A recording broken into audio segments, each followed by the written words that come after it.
There's some arsenic accumulation in the soils on Vashon due to a smelter that was located in Tacoma many years ago. So that's been an ongoing issue with many of the areas of the island. In this particular case, there's concern about a little bit of arsenic accumulation in the produce that they're growing here, and since they're getting most of their vegetable intake from this farm, they wanted to know about how to address the issue of arsenic or find out if there was arsenic in the soil or in the vegetables. I'm not an expert on heavy metals and health, make that really clear, but there's a few things we can think about it from the soil perspective in terms of problem solving.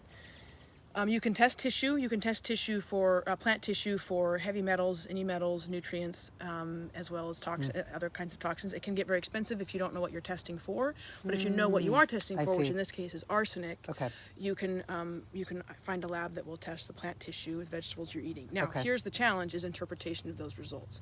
How do you take those numbers of what's in the tissue? That would be something I suspect you'd work with your healthcare team on, or figure out. Or there's going to be probably some FDA standards for allowable metals in food. So there's looking, but it's not hard to take plant tissues from different vegetables and test for arsenic or other metals. So that'd be one thing to do. Cool.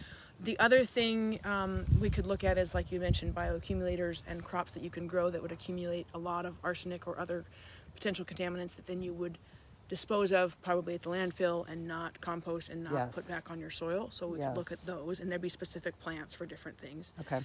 The other thing you could look at is using biochar. We've used biochar really successfully to remediate soils that are contaminated with persistent herbicides.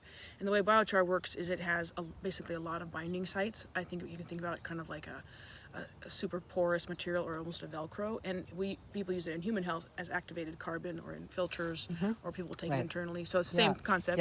And so it will bind a lot of things in the soil, including nutrients. It provides habitat for beneficial microbes, which also help metabolize certain toxins like herbicides, and then potentially bind it up in the soil in a way that the plants are not taking it up.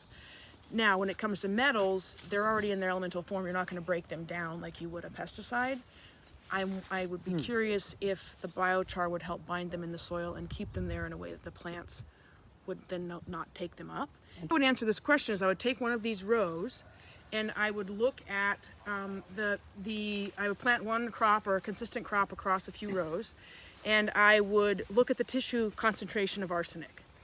And I maybe would split that, so I would treat half of it with biochar and half of it without biochar, or something like that, or do a few replications, and then I would test the arsenic in the tissue in the treated and the untreated section. Got it. Tissue of the plant. Of the plant. And then you would be able to see, is the biochar binding the arsenic in the soil where the plants are not taking it up, or is it not? And so if you split that row or split a few rows, and you could do it with one crop, or you could do it with a few multiple crops, and then test with and without biochar. But not the soil, the tissue. I would actually test the plant tissue. Because what is in the soil is related, but it's not exactly the same as what's going to be in the plant. Also, different plants accumulate different amounts of metals, and I don't know about what accumulates arsenic more than others.